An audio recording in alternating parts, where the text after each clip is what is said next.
something that triggered both of these guys. Earlier, they triggered each other. They nearly came to blows. They kissed, made up, and then they came to blows again. Because, well, jeez. We're brothers. What a contentious morning. What's that? We're brothers. That's what happens. Yeah. Yeah, it's true. It's true. Yeah. I used to happen with me and my brother all the time before I started training. He'd piss me off. I'd try and fight him. He'd beat the crap out of me. Yeah. That's generally how it goes. All right, welcome to Leg Kick Podcast, the podcast with all the. I never could find something that rhymes with podcast that makes us feel good. You know, broadcast. We're a sodcast. Like it's like I'm the hostess with all the mostest, you know, and then like I can't find like I'm a podcast with all the hodcast or something like that. Like, yeah.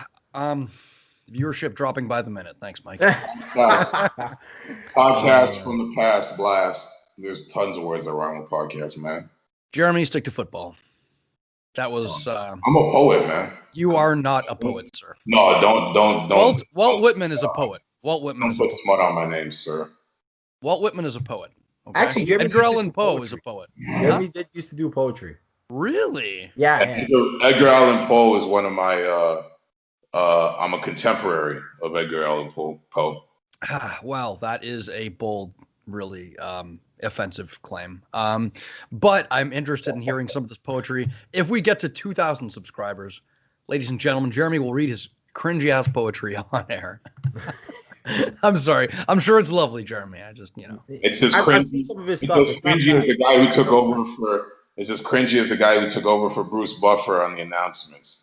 Joe Martinez? You don't like Joe Martinez? What's wrong with you? You know what's crazy? He actually the fighters are ready, ladies and gentlemen. Are you ready? No. He was you the know WC God now. bless him. God bless him. You just say welcome to the meeting. Guys in all of MMA. He's He's one of the hardest working guys in all of MMA. God bless him. Look, he was the WEC guy before the UFC guy, and like obviously no one's ever going to be as good as Bruce Buffer because Bruce Buffer's the man. Mm-hmm. I don't think he does a bad job though. He's not exactly that. Have you seen the audience out there? If you guys haven't seen it already, there's a clip and it's called "Worst Ring Announcer Ever," and it's this one guy who comes in. He's just got this obnoxious monotone voice. He's like this. He comes in and he just makes all these offensive jokes. He's like, coming in and 304 pounds. I'm not even exaggerating. That's exactly what his voice sounds like. He introduces Big Dan Mergliotta. He's like, Big Dan, how can you be the man if I'm the man? Big Dan. Big Dan Mergliotta's just like, stop. But the one thing I will say though, sorry, go ahead. I didn't say I don't like him. I just think, like you said, Bruce Buffer is the man, and you can't follow that. So just say, welcome to the main event, introducing first, and let's get this show on the road. You're not going to top that. I'm sorry. I guess it's such a personality-driven job, thoa, you know? Well, even Joe Martinez, the fight fans, let us know if you are ready. And you are ready! And then you just hear crickets because there's no fans in the stands. It's like, Joe, you don't have to say that. Like, leave it alone. Like, it's the funniest, right? It's like fight fans. The sound guy and the paramedics in the background are like. Yeah. It's like let's do some role play. I'll be Joe Martinez. And fight fans, let us know if you are ready. Yeah. Woo. Fun. I'm ready for fun. By the way, that was the first time Mike asked me to role play, and hopefully not the last. When he said let's do a role play, I was picturing something very different. So again, Mike, with spicy talk, man. Again with the spiciness. Spicy to perfection. Mike, do we have any news? Any fight announcements? Should I pull some up? Or are you on it? Okay, so UFC 254. This miracle card. Did we talk about it in the last podcast? We might have talked about it in the preview. I'm not entirely sure. Okay, I just want to say again how stacked this main card is. This might be the most stacked main card I've ever seen in my life. And that includes UFC 100. I may have said this before, but I looked at it. I looked at the card and I had to do a double take because it literally looked like, you know, when they show what's coming up in UFC and they show a bunch of different main events, right? I thought it was one of those. I'm like, oh yeah, these are a lot of good main events coming up. That's nuts. You know, you got Poirier Ferguson, then I did a double take. I'm like, wait a minute. Wait a minute here. These are all on the same card. Cannonier Whitaker. You got Poirier Ferguson. You got Gaethje Khabib. That's just the first 3 fights. I'm just breaking the surface here, guys. What else do we got? Makhachev Dos Anjos. Woo! And I think that's the first fight on the main card. Actually, that's not the that's like tip of the iceberg. And then there's like a fight I'm missing. All of these are main event worthy. All of them. Some on like fight nights. Fight nights, but even still, like there's not a fight there that I wouldn't find compelling. Yeah. Yeah. No, it's a good card. It's a solid card. Let me see if I can find the last one. There was one pull that feces up, Jamie. Yeah. Let's see. The Late Gig brought to you by long, awkward pauses and amateurish production. Yeah. Oh, how can we forget about this one? Zabit versus Yair Rodriguez. If this fight doesn't happen, Christ, like guys, please, I want to see some spinning shit. Yeah. Just spin. They're just gonna stand in the center and whirl like a couple of dreidels. Imagine, like, it's gonna be insane. But yeah. Any fight announcements, Mike? Anything like that? Any big news? I think there was one thing I wanted to mention. Let's see. I didn't really pull anything up. Sorry, right, go ahead. We can let it slide for now then. I don't mind. But one thing I did want to bring up is I was looking before this card, right? I watched it today, not yesterday. So I'm going through it. I'm like, the hell, where did all the fights go? I think 2 fights got pulled last minute due to COVID. Yeah. Jeez, my buddy, the one my buddy Max bet on, I was really excited to see him lose $150, but that fight fell through. The Romanov fight. I mean, I don't know why anyone would place money on somebody from the Russian royal family. Jesus, I thought the communists killed them years ago. But UFC Overeem Sakai. UFC heavyweight championship of the world. Maybe Mike has a future as an announcer. Yeah, so this card, a little bit compressed. Yeah, 7 fights. 7 fights. We got some half decent finishes on it. I thought. You know what? I actually really enjoyed this card. I really enjoyed it. Like I watched it, and I enjoyed it. It was great. It was a lot of good finishes. Just good fights. Like it was just good fighting. For the most part. Yeah, I don't think I skipped one of the fights. I'll let you try and guess which one. But yeah, I got a significant amount of enjoyment. Not all of it was the most high level MMA, but all of it was fairly entertaining. Yeah. So I guess we're gonna have at it. Oh, by the way, in case you're wondering where David is, David signed off to be a part of a communist revolutionary group in Colombia. He's fighting the right-wing Sandistas, putting his money where his mouth is. David is a true revolutionary. David, we stand with you in solidarity, our fellow communist. Keep killing those fascist sons of They're of gonna bats. think you're serious, and then you're all... I am. Dude, David, stay safe. Let the cat out of the bag. David is anonymous. Anonymous. Well, he is a member of Anonymous. Yeah. Yeah. Let's just let the cat out of the bag. So yeah, David, we wish you well. Please come back to us. I'm sorry. Okay, come on. What is this? The glue. David clearly is the glue and professionalism to this podcast. Without him, we are nothing. David, come back in one piece, please, and come back with the scalps of your enemies. David, we salute you, our communist brother in arms. Thank you. So I'm going to do you want to start top down or bottom up? Oh, let's go. Do we plan to do every fight on this card? Let me talk about the CFL really quickly. All right. Before then, yeah, let's get to Jeremy's take. Let's get to Jeremy's take. Oh, hold on. You were serious. No, I'm kidding. Oh, that's hilarious stuff. No. Do you want to save CFL for after the card, maybe? Or do you want to get ready? Whatever. I just need to know when I'm going. All right. Let's go for after because This card, we're probably gonna spend like 20 minutes on this card. Let's be honest. I like Jeremy's take to wrap us up. It's like a nice, it's like the whipped cream on top of your apple pie. It's just a nice little, That's a good All save. right. That's a good save to say that you forgot about me, and whatever. Forgot about Jeremy. Okay. No. Let's talk about the card. Okay, so all right, top to bottom. I want to start. Sorry, go ahead. Top to bottom. Top to bottom. Okay. So Overeem versus Sakai. Alexander Overeem gets the TKO 5th round. 26 seconds into the 5th round. What you guys make of this card? Make of this fight? Because it was interesting. Dude, I thought Overeem has looked a lot better in the past. Yeah. He was cautious, but cautious to a fault, not opening up with kicks.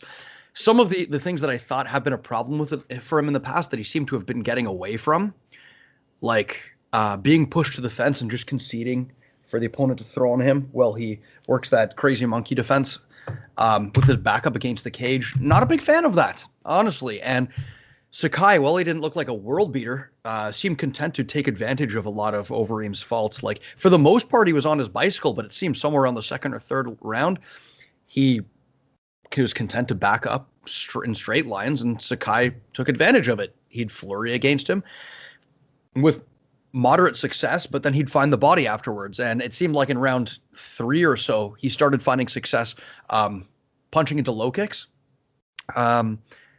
Yeah, Overeem had some success in the clinch early. I think, like I was saying in the preview, though, his grappling has gotten significantly better, and that paid dividends in the later rounds. Yeah. Because I was very shocked to see Sakai kind of get the better, in a way, of Overeem on the feet. But you know what? As soon as I will say this though, Overeem's chin held up way better than I thought it would. Yeah. Way better. Maybe that's an indictment on Sakai's power, but then again, he was TKOing some guys, so it's not like Sakai can't throw a haymaker. It's heavyweight, right? Yeah, it's heavyweight. Like, everyone's got power. But Overeem took the shots, and while he was getting, I wouldn't say dominated, but he was, losing the most part of the striking exchanges. He found a way to win, and he had that grappling in his back pocket and used it. And Sakai didn't really have an answer for him after. Mike, what do you think? Sorry, Jeremy. Full disclosure, this is the only fight on the card that I watched. But I'm surprised to hear Stefano say you didn't like the fact that he shelled up and ate the shots that Sakai was throwing at him. Because as much as we talk about how fighting is a tactical game, I felt like, I don't know if this was the game plan, but his tactic worked, because for the first 2 rounds, he lost the first 2 rounds, but he seemed unbothered by the shots that he was taking, as opposed to Sakai, who slowly withered down during the course of the fight. And then you saw Overeem take advantage of the grappling contest in the 3rd and 4th round, and he just took over from there. I've seen a couple of Overeem's fights before this one, and I haven't really noticed a difference. I could probably just chalk that up to my lack of ability to analyze fighters per se. But to me, he looked good in this one, mostly because I enjoyed watching his tactic. To like I said, he seemed unbothered. He seemed calm, and was very delighted to welcome Sakai into the clinch. So, especially when they started pummeling, like, it was 2-2 before Overeem put him away. But even in that 2nd round, it was kind of close, because they were pummeling up against the cage, and Overeem mostly had control during that time. So I'm surprised to hear you say that, Stefano, that you didn't like the fact that he was tensing up. Like, what, you wanted to see more fluid defense or something? A little bit, to be honest. Like, I think there's a couple of, you made some very, very good points, because ultimately it did work, and he didn't end up seeming to get too hurt while absorbing those shots against his guard. It's just, for a man who, clearly has displayed, even within the context of this fight, good head movement and good footwork. It's not ideal to be trapped up against the fence, right? And there's an argument to be made that perhaps you don't count a lot of those blows too highly because maybe a lot of them were deflected off the guard and have to go back and watch it a little bit more slowly. I just view it as a lower order of defense, right? There's nothing necessarily wrong with guarding, but I don't like to see people trapped up against the fence in kind of a one-sided exchange. Especially in MMA where, the gloves are small. Swing and miss is very important. You have to generate swing and miss. Yeah, generate swing and miss or don't be there in the first place. But I do agree with you, Jeremy. I mean, it could have been a tactical decision. And yeah, maybe the shots clearly didn't affect Overeem as much as we thought. So there's definitely that. I will say, though, this is another example of Sakai maybe having a cardio issue. I mean, it's heavyweight. Everyone does. But Sakai especially having an issue with cardio because if you don't if everyone remembers, against Ivanov, he wanted out in that third round. Yeah. So I think I visibly witnessed the point. I think I actually wrote it down here in my notes where Overeem mentally broke Sakai, and I thought it was visible. I think he came out from the fourth round, and the third round, I believe, is where he had the initial success towards the end of the round. Overeem got that takedown from the body lock, that trip, which I thought was gorgeous, and then started to put in work from the top. Oh, I think he also hit the round 4 is when he hit the rollback single leg. Yeah, personal favorite of mine. DC was losing his mind. But yeah, I think when he came out at the beginning of the fourth, he didn't look broken, but he looked like, damn, I got 2 more rounds of this. And he was still putting the volume on Overeem, but you could see his shot. His volume actually increased, but the shots were more labored. He seemed a lot slower. When he came out for that 5th round, he did not want to be in that fight. Yeah. And I think one of the big narratives about heavyweight fights is if someone starts to have some success and then mentally that success either peters out or their opponent makes adjustments, a lot of guys just break. And man, especially if another guy even if another guy gets on the Merlin and has some initial success, it seems like a trend at heavyweight where, success begets more success. Mm-hmm, mm-hmm. It's interesting. I mean, look, we clearly saw it. Like, I would say by the end of the third is where I think Sakai starts to wither a little bit, like visibly. You can make an argument that the end of the second is where you saw it, but that's fair. I think there is something to Jeremy's point or theory that maybe this was a rope-a-dope effect here, based on Sakai's kind of performances. The only thing I would say is in MMA, being up against the cage is death. So it was kind of interesting to see Overeem, a guy who, doesn't tend to get backed up to the cage as much, get back up. I would say it depends because there's been times throughout. It doesn't always happen. And you're right. His past couple fights haven't shown that. But recall the Alexei Oleinik fight, or there's a couple of other ones where he just made the odd choice to just stand there and cover up against the cage. Periodically, he just makes weird choices for such a skilled fighter. Yeah, and he did drink he drunk the dum-dum juice against Francis Ngannou going toe for toe. Right, so not just going for toe, but throwing those weird looping punches, throwing his head off like that. That's not Overeem. I don't know what that was. Yeah, no, like he does tend to do these kind of weird decisions. But then again, maybe that's ego. Maybe that's him kind of,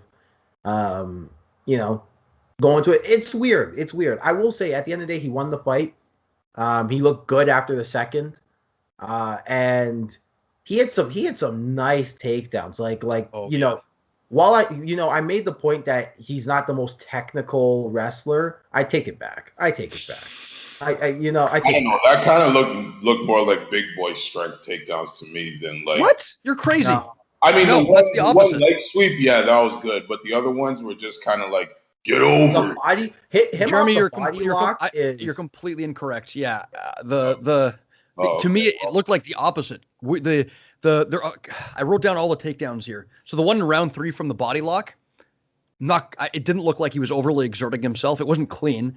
Then in round 4, we had that single leg where he rolled back. That was a nice little foot sweep, kind of the opposite of a strength takedown. And then the final one came in round 5. round 5, which was he had kind of a double leg position, and he did largely the same thing as the single leg. Stuck his leg out, rolled backwards, and tripped Sakai over his leg. So Yeah, no, he did some interesting things there. Like that was tricky. Yeah, no, he's got some tricks in the trade. I think where I kind of got a little like, I'm not the most technical guy, is you're not seeing the elbows come in. You're not seeing like, his posture like shoot up into guys. But who needs it when you got tricks like that? Like, Yeah, man.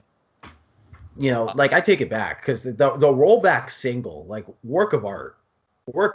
So yeah, no, he looked good, and if he's saying that he wants a title run and this is it for him, I'm inclined, like if he's beating guys like Sakai, I'm inclined to say let him. Let's see what he can do, right? And if he loses, he's done. But largely, I still feel the same way that I'd really like to see him retire in soon, because I think winning the Strikeforce heavyweight title, the Strikeforce heavyweight Grand Prix, that's enough for me to say you're one of the greats. That's without a doubt. Strikeforce's heavyweight division. Okay, so if we were to put Overeem on the list, though, right? Is he top 5? Top 5 heavyweights? Yeah. I think so. Who would you put on that list? We've got Fedor or Stipe at number 1, DC in the second spot, and then beyond that, it's kind of a debate between Verdum, Kane, and I think Verdum and Kane are better than Overeem. Well, I think Overeem has a win over Verdum, doesn't he? They're 1-1. That's fair. I think Francis can get there. Yes. Just too early to tell. Yeah, just not. He's the only one. He's the only one out of that consideration that hasn't captured a major title. Mm-hmm. And there's probably some pride heavyweights where like, oh, Nogueira's up there. Nogueira, his accomplishments kind of pale in comparison a little bit to the other ones, but how do you feel about Frank Mir? I think he's up there. I don't think he cracks the top 5. Okay, but see, already like you got Overeem in 6-7, maybe, right? And so 6-7. Who do you put ahead of him though, other than who we said? So, and I think some guys it's too close to tell. Like, so Fedor, Stipe, DC, right? Hold on. Oh, Verdum, Kane. So right there, Overeem's out of the top 5, and for Overeem, it's like, look, I want some notches in the belt here. I want to be the man. That's fair. I guess the way I was coming at it I would be comfortable tying Verdum and Kane for second place, for third place. But yeah, I see where you're coming from. If you don't mind, before we move on for this fight, there was a couple of things I wanted to mention to the fans out there of great ground and pound like myself. I'm gonna go to the washroom. Sure. So, a couple of things I noticed in this fight. Jeremy, take notes, my friend. You have my undivided attention. Beautiful. Take notes, my friend. If you are a big fan of ground and pound, and any of you out there, if you like breaking your opponent down from the top, watch what Overeem did. The variety of strikes here was beautiful. One of the things that I liked that he did was the wrist trap, which is something I like to employ. So he would go for a strike and get Sakai to reach for his hand. He'd roll his wrist over into an elbow to the body, grab the wrist, and pass it over to the other side. So now you're grabbing, I'm going to back up here so I can show. So now you're grabbing Augusto's left arm here with your left arm with your left, across body. Now he can no longer defend on that side. And that's how he ultimately got the finish, right? Passing the arm across the body, and now you're undefended on that side to just, boom, rain in strikes.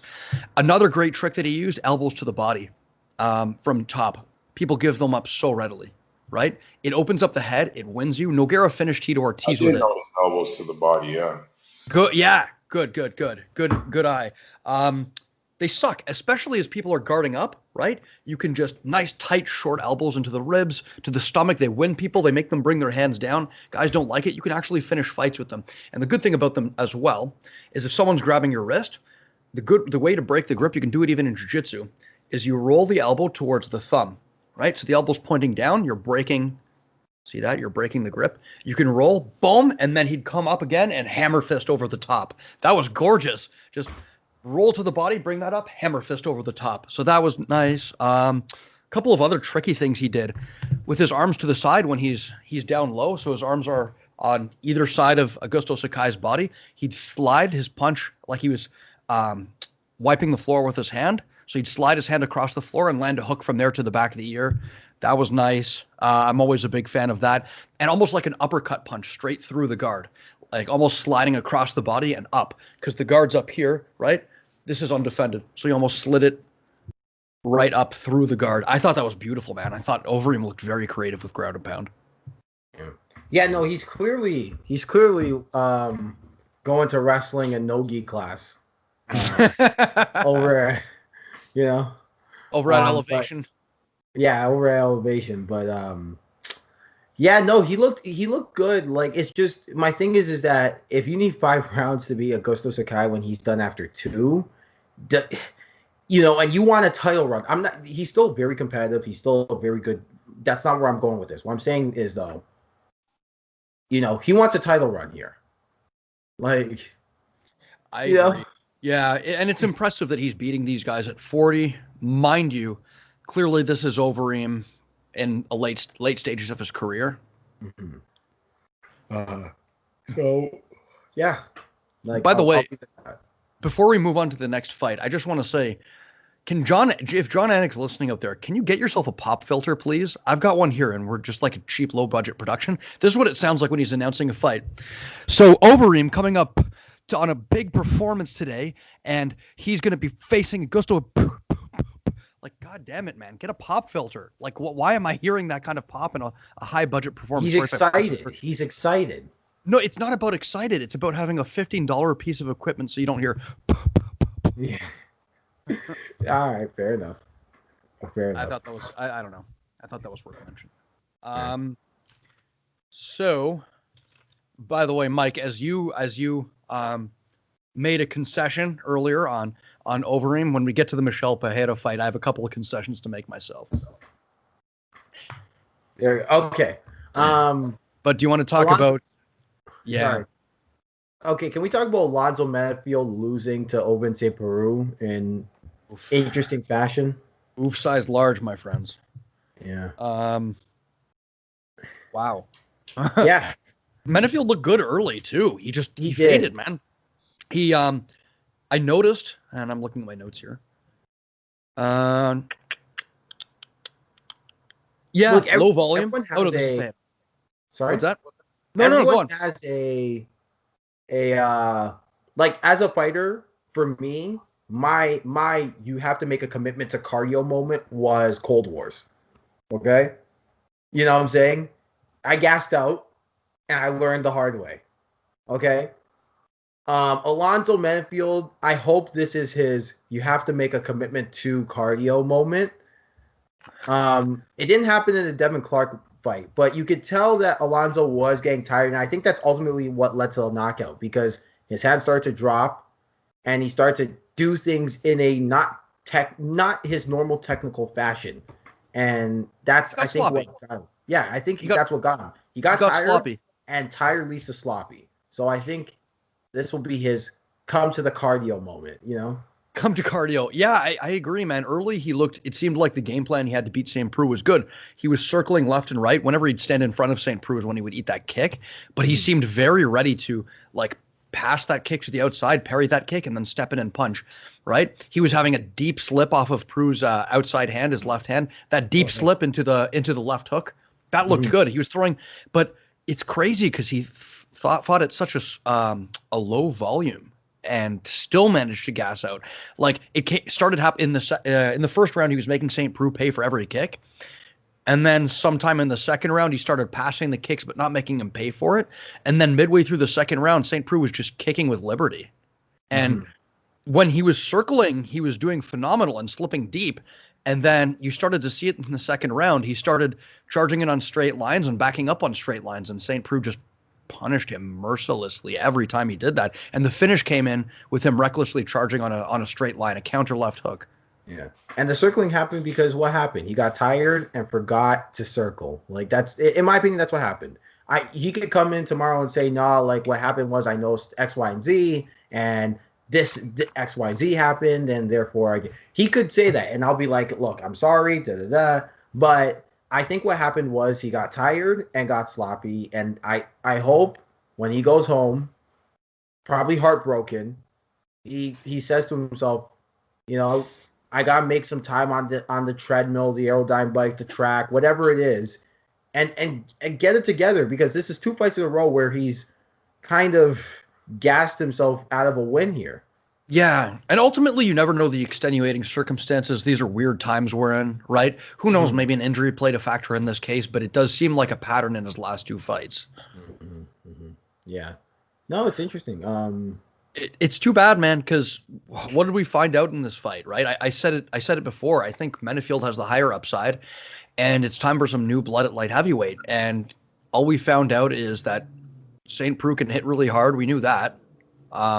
And he's that Menifield gasses. Still. He's unorthodox. And oh my God, man, it's comical. Him and Derek Brunson both keep their chin up in the air like this. It's just, it's on a silver platter. It's nuts. And those shots over the top for Menifield were landing every single time. But in fairness, Tony Ferguson does it too. And sometimes, it can work. It's just guys who can do it. Yeah.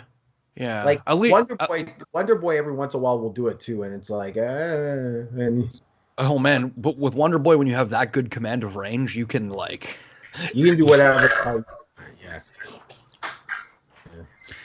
So, is this it, Jeremy? You have anything to say about this fight? Oh, you didn't see it. My bad. Sorry, I didn't mean to call you out. I just honestly.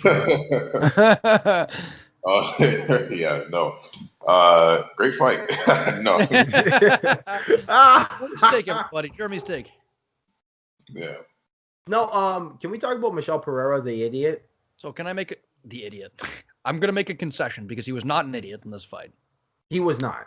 Fair enough. So here's my concession. These are my concessions. Just when I thought I could say everything about Michel Pereira, these are my concessions. Wow. Oh God. You know what that sounded like? That sounded like Kid Pop's version of Confession. Oh yeah. That was the version. That was the Weird Al Yankovic version. I didn't claim to sing well ever. Just so you know. So Mike, he dialed it back a little bit, focused a little more on conventional techniques. He did his crazy stuff when it was appropriate, right? Mm-hmm. Still had the same taunting, still had the same excitement, but it was more paced out. Paced out. And man, low volume means ability to conserve energy and still explode. And fighters like Yoel Romero, fighters like Tyron Woodley fight at very low volumes. And that's okay, right? It's okay to not be a fighter that's doing things every 10 seconds. If you fight at low volume and explode once in a while, it's, inactivity punctuated by extreme danger. Yeah, I thought, and another concession of mine, I called you out on Michel Pereira possibly not having phenomenal defense. His head movement looked good. It's great. His footwork looked pretty decent. Yeah. Man. Look, I'll say it like this. Daniel Cormier, I think this is the problem is the reason why I call him an idiot is not because I think he's a bad fighter. In fact, I think he's a really good fighter. I think he can be great. And I think a lot of people aren't on the same boat as me. I think he can be an instant contender. Right? Just add water. Sorry? Instant contender, just add water. Go on. Yeah. No, but I think he can be I think he can be really, really, really, really good. I think he can be a mainstay, right? I think the absolute worst he can be is Donald Cerrone 2.0. Like the absolute worst. As far as standing in the division, you're saying? Yeah, as far as standing in the division. I think he could be absolute worst Donald Cerrone 2.0. But I think other people just see him as this comical, let's bring him out for a fight night every 5 months guy who's gonna, roll around and do some stupidness, and entertain us like a jester. The 3-ring circus. And yeah. And I say he could be so much better. And Daniel Cormier said it best, is when he does this wild stuff, we don't get to see how spectacular he really is. And there's my thing, is that he's got a great straight right.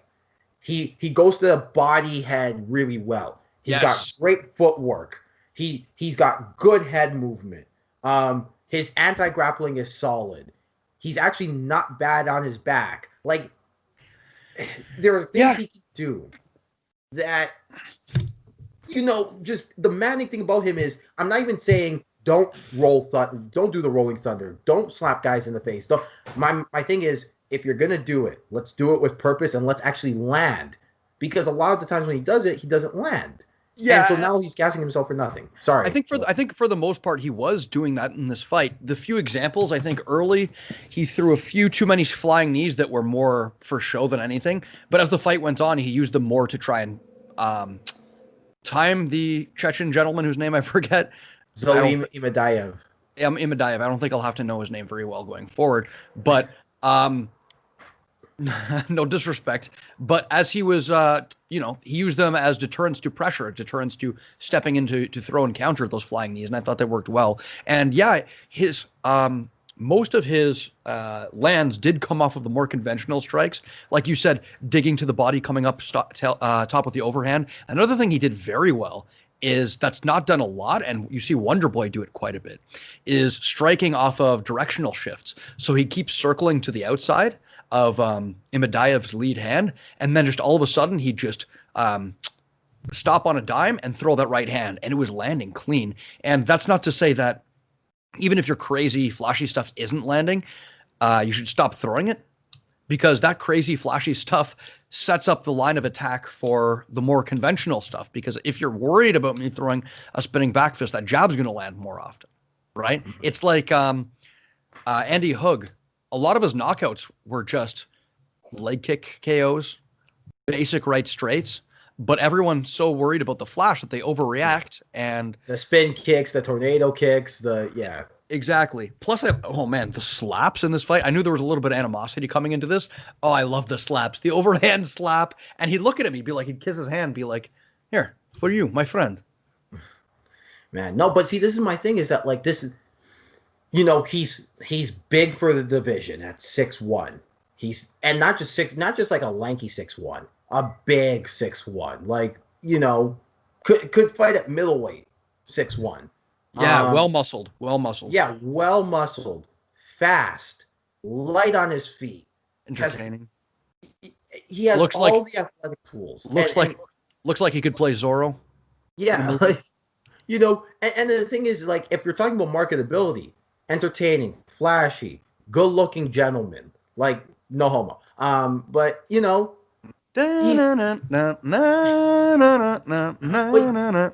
is where I get that's where I get frustrated with him, is that if you just dial it back and you do these things with purpose. But he did. Is this not what you want? He was still a little. Are you not entertained, Mike? He was still a little hokey.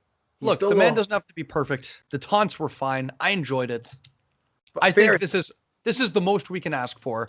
I don't anymore, and I think, and here was my concern, because I agree with you in what you were saying last week, and I made that concession.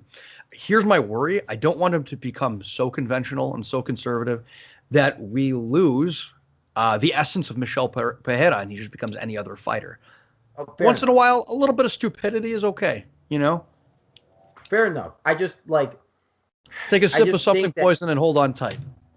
I just think that he can be so much better. I think he's a top 15 guy already. I would agree. I think he's the potential to be top 15. I don't think that's controversial. What's one thing I noticed about him technically in this fight that I hadn't picked out in his previous performances, but I'm going to have to look for it. I noticed he does most of his damage that he does against opponents is close to the fence, like 90% of it. Either his back's against the fence and his opponent's trying to approach him, or he's pressured his opponents to the fence. And either time, and this might be a key to potentially beating him in a non-Diego Sanchez style fight. As soon as he gets his opponents near the cage, you can see the gears turning in his head, right? He's like, okay, what am I going to do now? That seems to be the danger zone with Michel Pereira. Mm-hmm.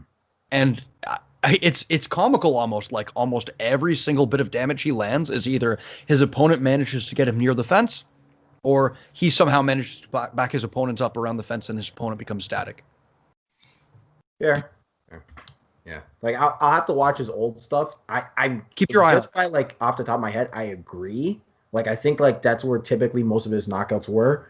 But And all the damaging strikes too. Yeah. yeah, but it would be interesting to see. And the rear naked choke too. This is how you can tell this is a strong, well muscled guy. No hooks, no flattening of the back, no nothing. Just put in a rear naked choke and got Salim straight tap. Okay, here's the thing. What did you think about the finish? Because I think while I thought it was disgraceful.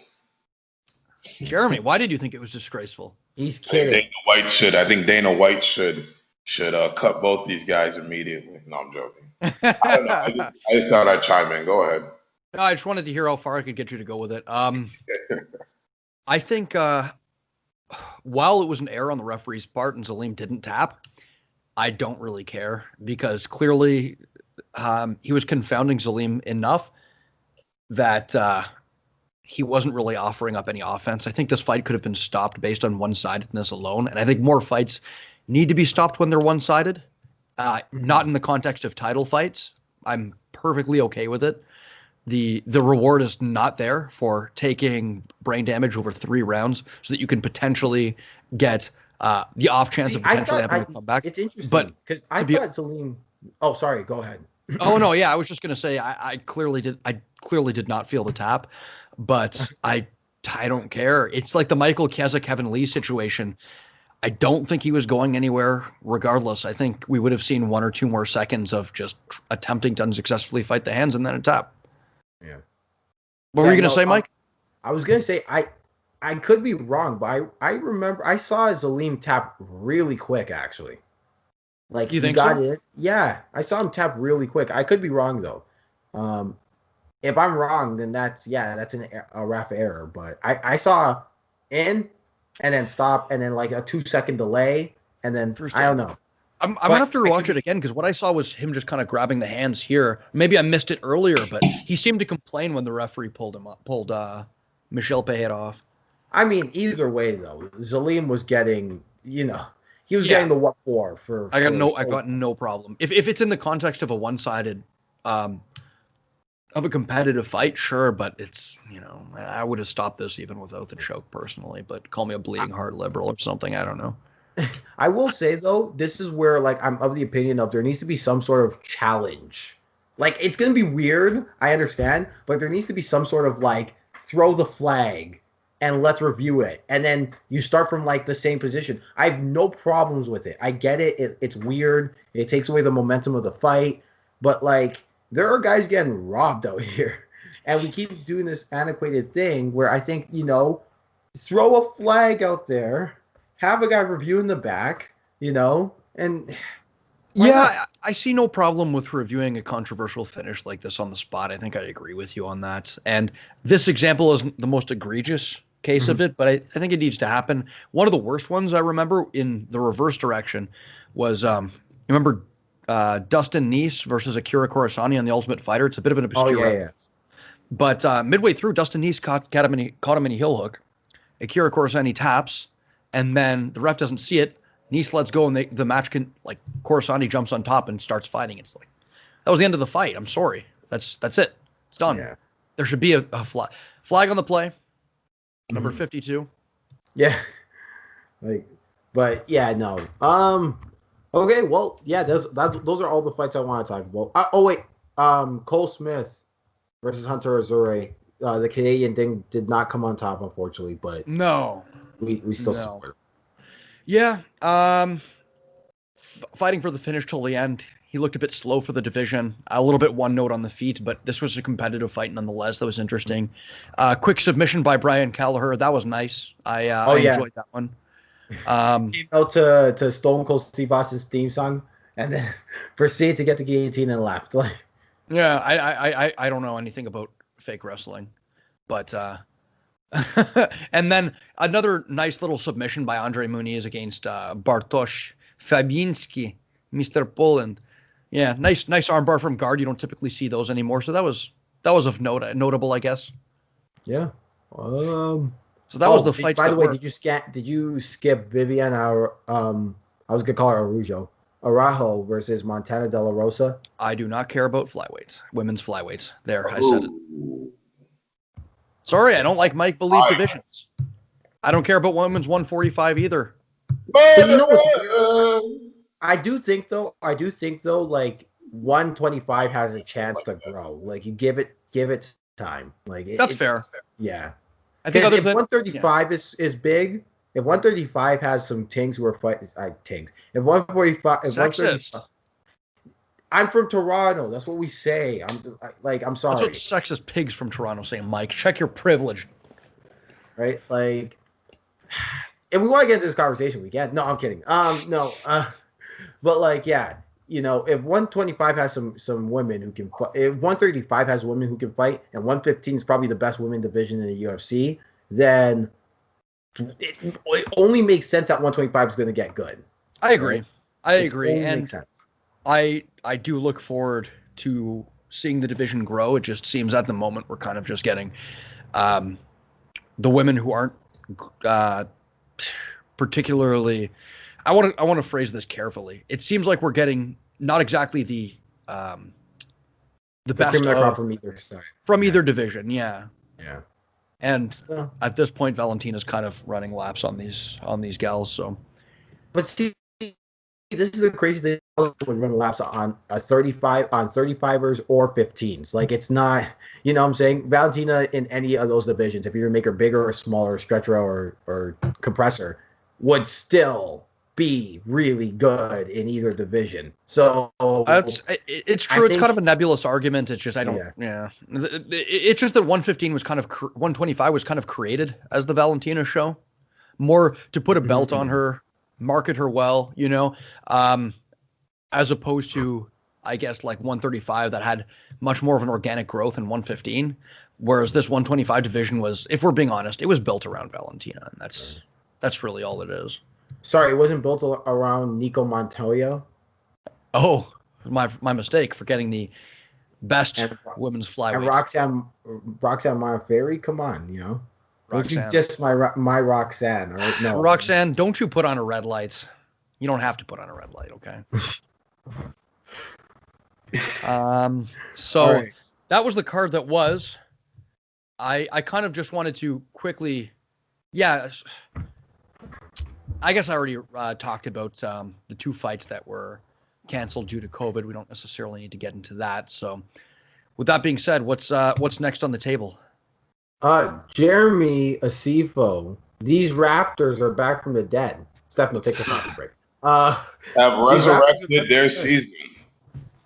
Wait, hold on, Mike. Mike, say that again. Say that again. Sorry. Oh, these Raptors are back from the dead. As Stefano subtly makes his exit so we can discuss a real sport.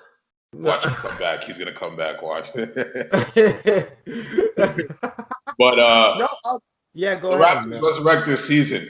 Honestly, though, we even were kind of hard on the Raptors last week. We really were. But if you guys follow me on Instagram, you'll see that on my story, I did caption a post from NBA In Depth.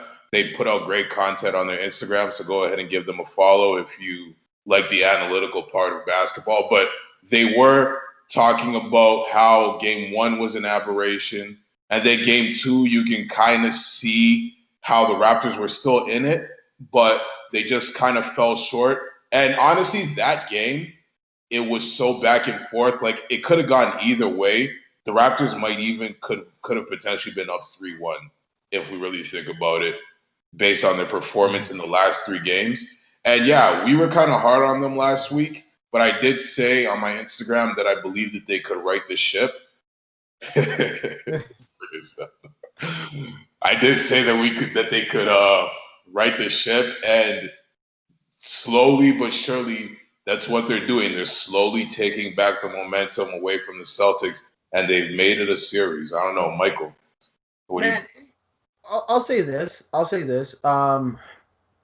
Look, I did, when someone asked me, they asked me what do you think is going to happen? I think Celtics in 7. And so what I think is happening now, like overall, like I'll just cast this with a brush, is that Brad Stevens for 2 games had his turn of being a great coach, and Nick Nurse adjusted and now has his turn to being a good coach. And then we're probably going to see Brad Stevens respond and Nick Nurse respond. It's going to be a good coaching battle, and that's what we're seeing right now is good coaching battles where guys like Nick Nurse go into the zone. Oh, wow. Like, what I'm saying? He goes to the triangle and two sometimes, and we're seeing coaching done at its finest. And I think that's what's happening right now is the coaching battles leading to these guys winning. With that being said, I do agree. Game 1 was a bit of a farce. You're not going to see the Raptors shoot 20, what was it, 21% from 25 from 3 points, 30, 29 from the field. Yeah, like that's not happening. That's not happening, right? Game 2, I think, was interesting in the sense that you definitely saw a path to victory for the Raptors, right? They played they played. They didn't win, but they definitely played in a way where it's like, oh, if Pascal Siakam makes some shots here, and they can defend in these parts here, and all of a sudden we've got ourselves a series. And then Game 3 happens, and I think this is where Pascal Siakam is very key. Is that Pascal Siakam shows up in the third quarter, gives the team a lift. And all of a sudden, they have some fight. And, of course, the OG Anunoby miracle jumper, like the miracle three-pointer. And you know what? I think a lot of people have talked about it, so I won't harp on it. I don't think it's like an underrated thing. But Kyle Lowry's pass. Yeah. That was perfect. That pass is not supposed to happen in the game of basketball. I'm sorry. It's not supposed to happen. Yeah, it was a Tom Brady pass. So what's hilarious about this is that Kyle Lowry actually used the bubble to his advantage because someone asked him, "Are you surprised Taco Fall wasn't more up on you throwing the pass?" And he was like, "He was. I just moved back." So he actually took a couple steps backwards, saw OG cross court, threw it over the top. Very underrated thing. The IQ of Marc Gasol to throw a shutter screen behind Jaylen Brown and give that pass 2 seconds extra to get over to OG Anunoby as the clock is still, because no one has touched the ball yet, so the clock is not moving yet, and for OG to be setting his feet and take that shot, holy, like half of a second left. Don't forget that part. With half of a second left, this is how you play basketball. That is high-level basketball. And I know Stefano is never going to appreciate that. But I think people can appreciate high-level athletics. Yep. That is high-level athletics. Yeah. You touched on one thing, and it was the coaching battle between Nick Nurse and Brad Stevens. After watching Game 2, I was saying to myself, this is going to be probably one of the, how we're talking about Donovan Mitchell and Jamal Murray. I'm forgetting his name. Murray. His first name. What's his first name?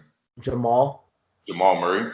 I was about to say Kyler Murray. I'm thinking about football. Jamal Murray and Donovan Mitchell as this rivalry in the NBA that's going to be fun to watch. This is kind of like a coaching rivalry that's going to be fun to watch in the NBA. Like two similar coaches and not really similar situations, but kind of like it's going to be a good coaching back and forth to watch, not just in this series, but over the years to come. And then also, you touched on a lot of things. That pass and that buzzer beater was great. What was I going to say? Oh, yeah. Me and Michael have talked about this even before the bubble, like from when the season ended to when the bubble to when the NBA restarted. We were talking about what would happen if the Raptors and the Celtics went into a series, and we both agreed that it went in 7. But Michael was of the opinion that it would be Celtics. I was of the opinion that it would be Raptors. And my defense of the Raptors was their bench. And the bench has kind of been eliminated in this series, but it's still kind of the key to victory for both sides. Like you saw the first game, both coaches were around that between 9 to 10 man rotation ballpark, and then you slowly start to decrease to 8-man rotation.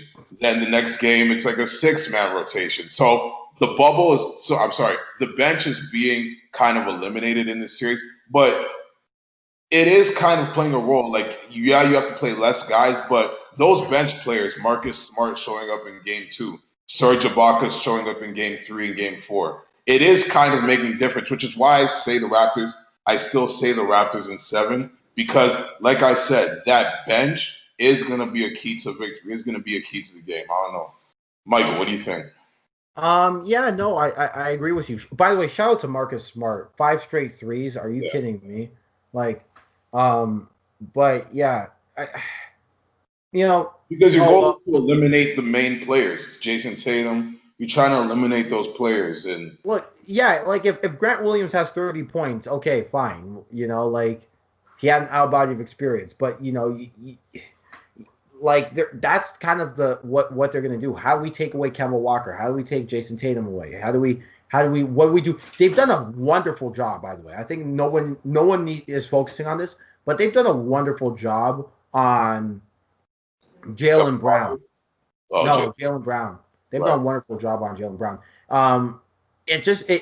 What gives me kind of worried vibes is what would have happened if Gordon Hayward was still on the court? I definitely think it would be a different scenario, but then again, Gordon Hayward is the type of player who is kind of on and off. I don't think it'd be much different for Marcus Smart because Marcus Smart has virtually disappeared in the last 2 games of this series. And I feel like Gordon Hayward, although probably a better option than Marcus Smart, still wouldn't be a consistent Gordon Hayward. Gordon Hayward during the season wasn't that consistent. Fair enough. Lakers? Sorry? Want to talk some Lakers?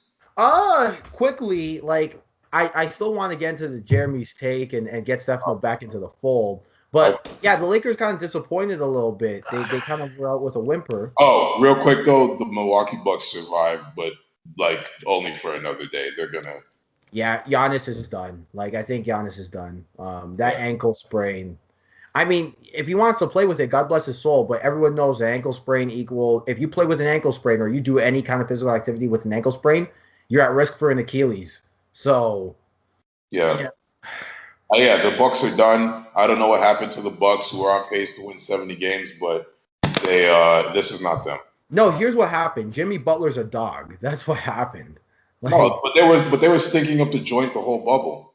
They were stinking up even though Jimmy Butler's a dog, that 70-win team should be on pace to win right now, but they're not. They turn into a shell of themselves. Fair enough. Yeah.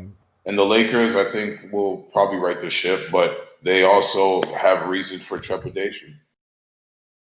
Hey, man. Shouts out to Hakeem Olajuwon. You mean the guy who Michael Jordan virtually erased from history? Excuse me? How dare you deface the great name of Hakeem Olajuwon? Actually, story time. I used to have another podcast with a gentleman named Anikin Okutieng, right? And Hakeem Olajuwon is Nigerian, right? Anikin's of Nigerian descent, right? Now, Anikin always tried to convince me that the best player to ever play the game of basketball was not Michael Jordan, was not LeBron James. It was Hakeem Olajuwon.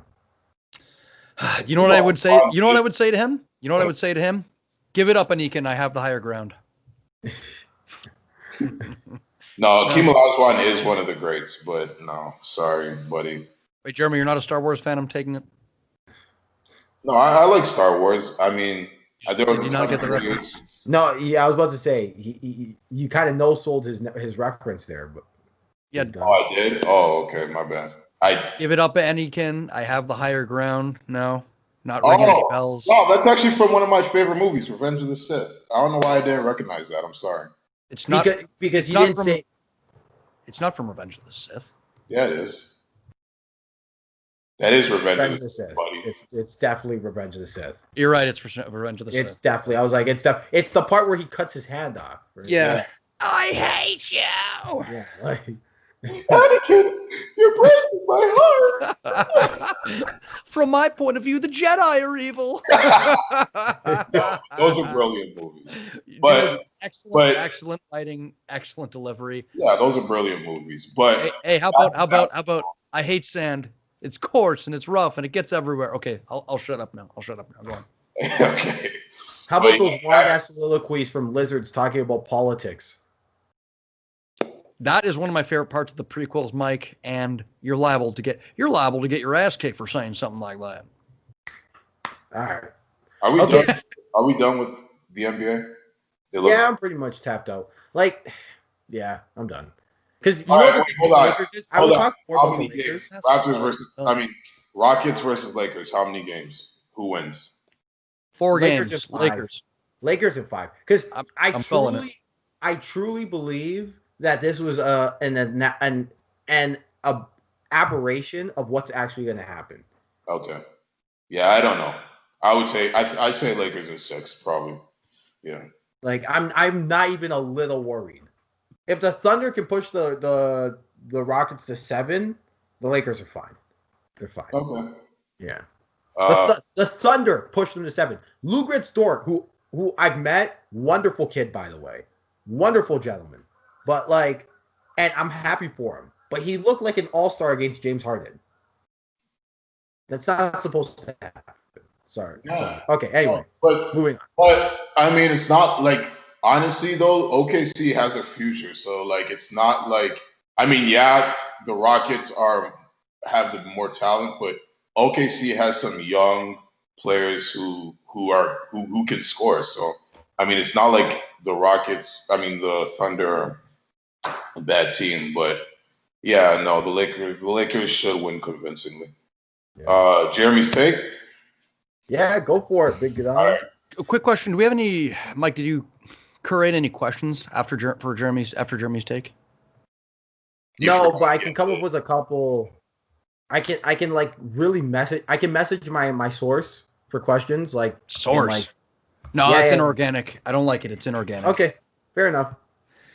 I'll be like, hey, for Jeremy's take. We need a sick intro for Jeremy's take. This week on Jeremy's take, CFL cancels. No, that's not the Law and Order. That's sports. Yeah, CFL cancels their take. Leg kick family, you're gonna have to excuse me. I had notes with the dates of all the times that the CFL tried to restart their season, all the cancellation of the draft and training camp. I had it all researched and written down, but I've lost it, so I'm just gonna go off the top of the dome. Basically, the CFL tried numerous times to try and restart their season, try and create this bubble in Winnipeg, I believe it is. And they kept running into roadblocks time and time again. So it basically got to a point where they had to ask the government for, I want to say it was a $30 million loan interest free. And the government said, no bueno. And that they would have to take out a loan that would require some interest. And at that point, that was the beginning of the end because the CFL said they couldn't do it and they couldn't fund the season due to the fact that they didn't have the funds to set up a bubble like how the NBA has done, the NHL has done, and I believe I think those are the only 2 bubble leagues at the moment. But and I think the MLS also set up a bubble too. But yeah, they couldn't do it. And I want to talk about this from 2 perspectives. One is the perspective of the players, based on the news and my discussions with friends in the league who have told me, you know, a lot of the players who have sort of somewhat of a voice in the league didn't really feel included in the process.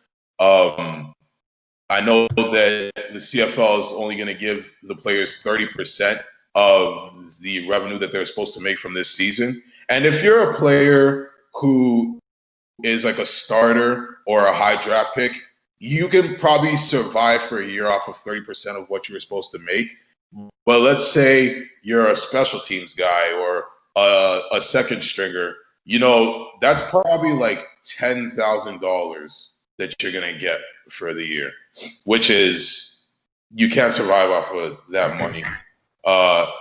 And, just as a professional sports league, I think you would want to get these guys or I don't know the right word I'm looking for, I guess, acclimated to a year away from football and a year where you're not making the kind of money that you were expecting to make. As a professional sports league, you want to get these guys ready for that. And I think you kind of dropped the ball on that in that sense of the word. So I feel like that was a misstep on the CFL's part. I mean, you can't fault the CFL entirely, though, only because it is a gate-driven league, and they did try to put together somewhat of an abbreviated season, but they couldn't do it. It was just it wasn't in the cards. It wasn't in their stars. So that's the first perspective from the players, and I kind of stand with the players and also the recruits who were planning on getting drafted in the near future. It sucks, but I think it also speaks to, and this is the second part of my take, is that it speaks to a bigger issue of Canadian sports and the amount of attention and the amount of things, the amount of effort we put into putting out a good product when it comes to Canadian sports in general. It's like you are the CFL and you've been around for 100 years, and you're not prepared for something like, now granted, like our government wasn't even prepared for this pandemic, but there's got to be, you got to have more cachet, and with more cachet comes more financial financial luxury, I guess is the word, to amount of the kind of product we want to put as Canadian professional sports leagues and the amount of effort we put into drawing a bigger audience. So yeah, I think this is this speaks to a bigger issue, and I would like it someday, but I do feel like this. Yeah. So don't take this personally, but I do feel like the CFL did drop the ball on this. Well, I would like to get drafted one day. Love to the CFL. Interesting point. One thing I definitely like to I stand by the Canadian government's decision not to subsidize the CFL for that year, because if you look at American teams in the States, and I guess it is a bit of our priorities nationally as compared to the States, but successful sports teams in the United States, from the college level to the professional level, receive billions of dollars. I think it was $24 billion I'm reading here in 2018 of taxpayer subsidies. So there's bigger priority. But the NFL and the CFL are two different leagues. They're not, what I'm saying? I agree. Not the same. I agree. It's just priorities in a pandemic. Right? No, I get it. It's just at some point, when do we say to each other that we want to have? We always get down on our athletes in the Olympics for doing poorly. They do, we get down on the Raptors for choking, which technically they don't count. But we get down on the CFL for not generating revenue. Well, how about you guys start caring? And let me piggyback off of this. Why is amateur mixed martial arts illegal in Ontario? And then we expect Ontario mixed martial artists to then do well in pro MMA. That doesn't fucking happen. Oh, there we go. Okay, but Mike's fired up, and he has every right to happen. It doesn't happen. Find me a league where in the big four sports, basketball, football, soccer, right? Baseball and hockey. In the big four sports, I always say this, every Canadian athlete can hang with the American athletes from 14 to 18 years old. The issue is 19 to 22, where for one reason or another, only one sport can probably bridge that gap, and that's hockey. Well, and you want to know where it is? Not just bridge that gap, but we dominate in hockey.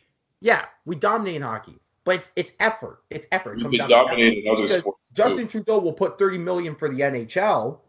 He'll put $30 million for Canadian Hockey Athletics. He'll put $30 million for the IHF, but he's not going to put $30 million for the CFL. He's not going to put $30 million for the CBL. CBDL. Yeah, he's not going to put $30 million for amateur mixed martial artists, and he's damn sure not going to put $30 million for pro mixed martial artists. So we can sit here and talk about how they don't deserve the money, and on some level, I agree, right? We can sit here and talk about how the CFL dropped the ball, and on some level, I agree. But at some point, when are we going to talk about our governments? When are we going to talk about our corrupt sports heads in the Canadian soccer? And by the way, Canadian soccer, they suck. They suck. Right? So when are we going to start talking about them? When are we going to start talking about everybody else who doesn't give a damn about these Canadian athletes who wake up at 6 o'clock in the morning to practice? Mike, I'm with you nearly all the way there. I think in most times, I think I would agree with you that our Canadian athletes need more subsidies and they deserve better. Absolutely. 100% across the board. Now we're in a pandemic. Fair. And I think in these times, if the CFL can receive a $30 million subsidy, not to make it personal, but maybe some of my parents' business that just went closed due to the pandemic, maybe they deserve a subsidy. Maybe thousands of other small businesses that support the Canadian economy can deserve a bit of a subsidy, because that's the foundation and backbone of our economy, not professional sports. And I think that too. I think, yeah, as far as a league like the NHL, I think it's laughable that NHL teams should receive a subsidy. These lucrative organizations that are generating tens of millions of dollars every year, they deserve a subsidy. Give me a break. Keep some money in the bank for a rainy day. That's what you tell everybody else to do. So yeah. Canada, we've been a little bit better about it than the United States, but I think the reason why some of these really big corporations receive subsidies, right, wrong, or otherwise, I think it's because people, and you can kind of see it over the course of pandemic, yearn for entertainment. And the discussion is not whether they should have subsidies or not, because based on the discussion, I do agree with you, Stefano, about what you're saying and the position you're taking about why some of these small business owners deserve subsidies. I agree.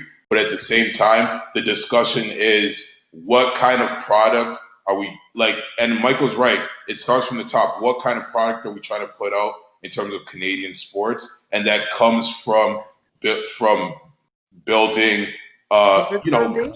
giving scholarships, like not giving these half scholarships to Canadian athletes. Maybe if you gave better scholarships.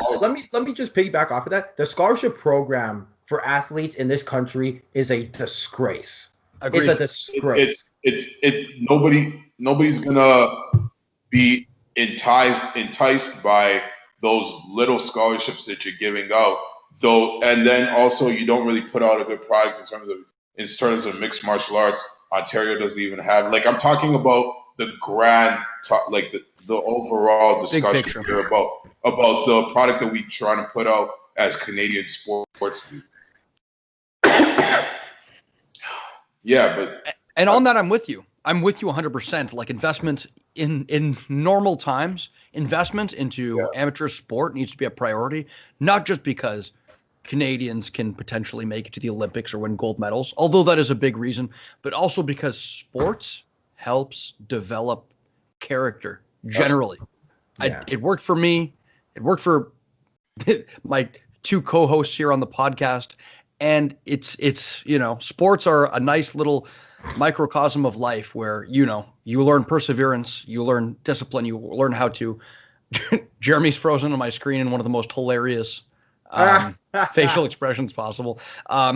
It helps make a healthier society. And I think if we want to go deep on this, I think it's a problem generally with a lot of capitalist societies where if there's not something to be made directly monetarily off of it, well, we just don't care about it.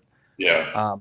Instead of looking in long-term investment. The arts, we don't care about it. Archaeology, we don't care about it. No, but and to give the CFL credit, they did handle this properly, because they could have took one of those commercial loans and still put out a product this year. but like you said, they are looking long term and big picture. But I'm just saying, if you've been around for hundreds of years, maybe develop some sort of marketing team, like invest in your marketing team. The Raptors couldn't attract big market, big name free agents. So what they do, they invested in their coaching staff. Find other ways to get people to enjoy your product that you're putting out. No, but like at the same time, you're part of Canadian history. You're 100 years in. Why is the Canadian government not investing money into you as a cultural thing? That's where I'm getting with this. Is that at the ground up, because I think it's laughable that professional sports teams in the States were subsidized $24 billion in 2018, and I think that's just the major leagues as far as college football, NFL, 24 billion. Right? That's not who needs the subsidies, right? No, it's not a top-down Reaganomics type thing, because that doesn't work. That doesn't generate growth. We need grassroots investments. We need investments in local teams. We need investment in varsity sports. We need investments in, school programs for Brazilian Jiu-Jitsu. Right? But see, this is my thing. This is my thing is that, like, as much as I'm like kind of on the boat of like, look, 30 million is a little ridiculous, and it deserves to go to, like Stefano said, small businesses, which is the backbone, not a discussion, is the backbone of any Western economy. But the frustration I'm having is that we repeatedly see this. As a sports journalist for damn near a decade, I've repeatedly seen this time and time again, where our athletes do well from 14 to 18 years old, and then have to quit at 19 because there's no one there to help them. And it comes from the fact that if you're not playing hockey in this country, they don't give a damn about you. They do not give a damn about you. And you see some of the best jiu-jitsu guys in the world in Ontario can't find a way to properly exhibit their craft. You see some of the best wrestlers in high school have to not do wrestling anymore and take up and just focus solely on university, which is a damn shame, right? You see some of the, I can go on and on and on about this topic. You have to see some of the best football players, right, in North America have to play in Europe because the Canadian government and the Canadian athletics do not give a shit about you if you don't play hockey in this country, and it's sad. I'm with you. And it's not like other sports aren't popular here. It's not like Canadians aren't by and large big fans of basketball and football, and there's tons of viewers for the NFL here. So it's not like, it's not like the interest isn't there. If we were talking about developing cricket, grassroots cricket movement in Canada, or even like a grassroots, I don't know, Aussie rules, fencing, respect. Oh, remember when the Ontario, respect fencing. This is how much of an inept kind of level of government we're talking about. Remember when Cricket Canada asked for $100,000 from the Ontario government to promote it in schools, and Ontario gave $1 million because they're stupid. They're stupid. Yeah, mind you, cricket I think could actually be the next big thing with the amount of immigrants we have from India and Pakistan and Bangladesh. That's not the point. They asked for $100,000, and they gave them $1 million. Right. They're dumb because they don't care. They just try to look good every single time. They're stupid, they're inept, they're incompetent, and that's the issue. That's why CFL had to close down after 1,000 years. Yeah, you want me to place my vote for Wait, CFL actually closed down permanently? No, sorry, closed down for the year. No, just for this year.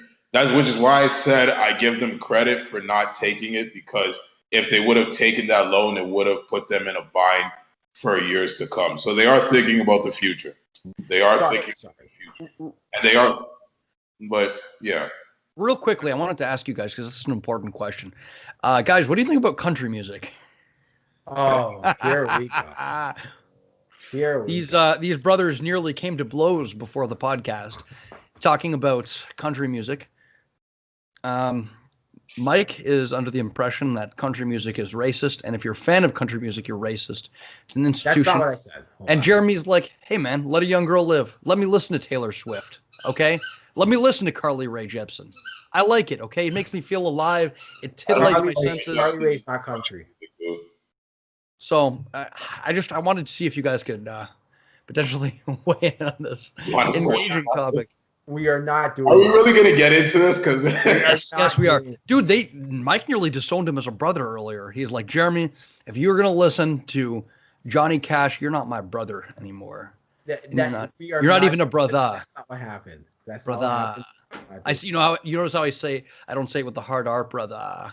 I had the H for extra emphasis. Honestly, as tempted as I am, this is an explosive topic. No, it's an interesting topic, and I think we should get into it. I'm not going to lie. I think the good fans of the leg kick deserve to see a little acrimony, a little bit of acrimonious debate. We've agreed on too much today, fellow comrades. We've agreed on far too much. I want to see some disagreement. I want to see some come to blows. If we are going to talk about all this, the one thing you did mention was we nearly came to blows. Yeah, we nearly fought each other. Like that did nearly happen. Over country music. We need to set up boundaries. Like no calling somebody not black or not. I did not caring about black people. You can't revoke Jeremy's race card because he likes. Or not caring about black people because he enjoys a 1-2 country music song. Okay, I did say that. Jeremy, if Mike takes away your black card, the Italians will adopt you in the racial draft. It's okay. Grazie. But grazie. But really, you guys were gonna come to blows over pickup trucks and country music. I have to publicly apologize. Freedom isn't free.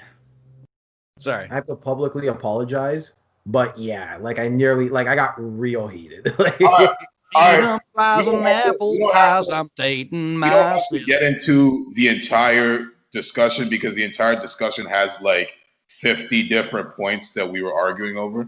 But we'll put this question out to the Leg Kick podcast. Michael, if you want to like cut this up or if you want to just put out the question on your Instagram, is liking one song from a genre supporting a whole genre, and you can put it in the context of country music being racist to black country artists. I don't know how you want to phrase it, but just like in that kind of frame, like is country music racist? Absolutely. Look, I would say are you supporting racist country music by listening to a 1-2 song?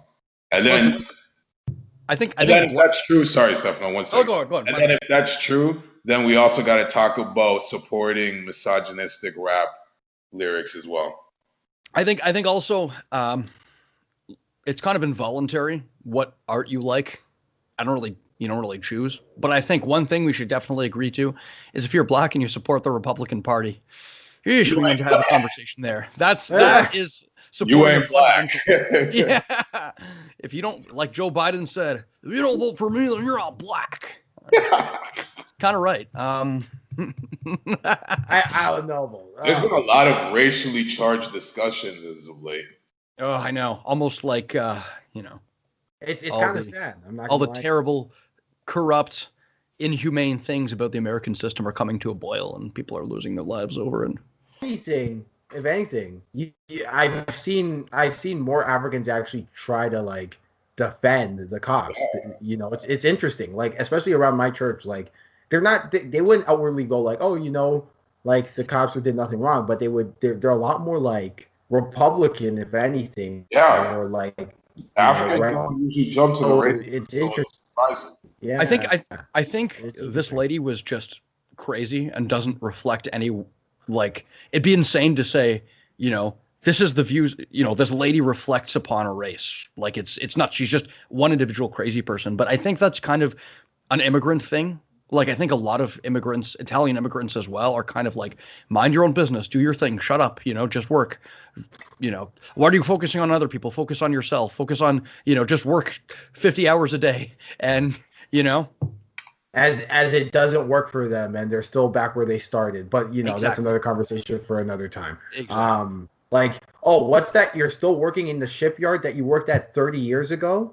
Oh, well, no, you know what? All my issues are going to come to the forefront now. No, Italian immigrants had the benefit of coming to the country during the time of an economic boom.